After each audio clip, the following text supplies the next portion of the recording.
ka sua odustaš para, samo da se pokaže toja fakir fukara. A svirla kad će mu zasviri, kad će se duša napatena uznemiri, ne mu se vek na 3D naskusuje, dava para bez mera, se rasvrljuje. Ivo Borč, on će pane, do guša će potone. On torbem da im kaže kad se lumpuje, kad se tera čalam ljordi, kad se biduje. A torbe majtapčije, ljesno gogo nego nadigina je, samo se ironi da mu gledaje. Ande ljudi, nemojte nego nadiginajte, našija čujeka ne zimajte. Otkad će go zapaljiš ogen sam gori, svi mu se grije to dok gasne ne ić nikoj ne zbori. Na goljemo sonos dignat čalam tera, a džeboji mu prazne, prav je fakir fukara.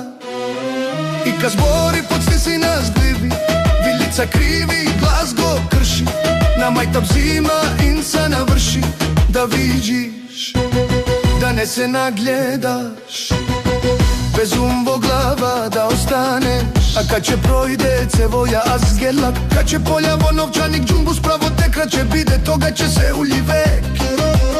Sve kad će se izarči, ne ostane ni za lijek.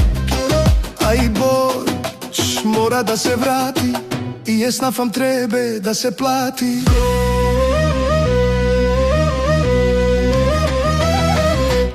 Unerima apap znije kad će izrabota, jako rano sa balje on će fati karpa. A esnafi neka se čudet, neka gledaje, bez kraj beteri, zbi neka tacka je, so Borčlije si pejeći tefteri.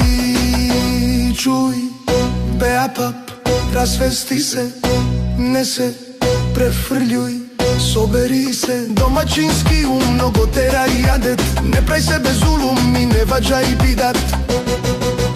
Našinski rečeno, ne si kuće, šotera vuče, pa roza joja mamenice, loš je to jadet. Kandi sajna nafaka svua, poživuj so ljedzet.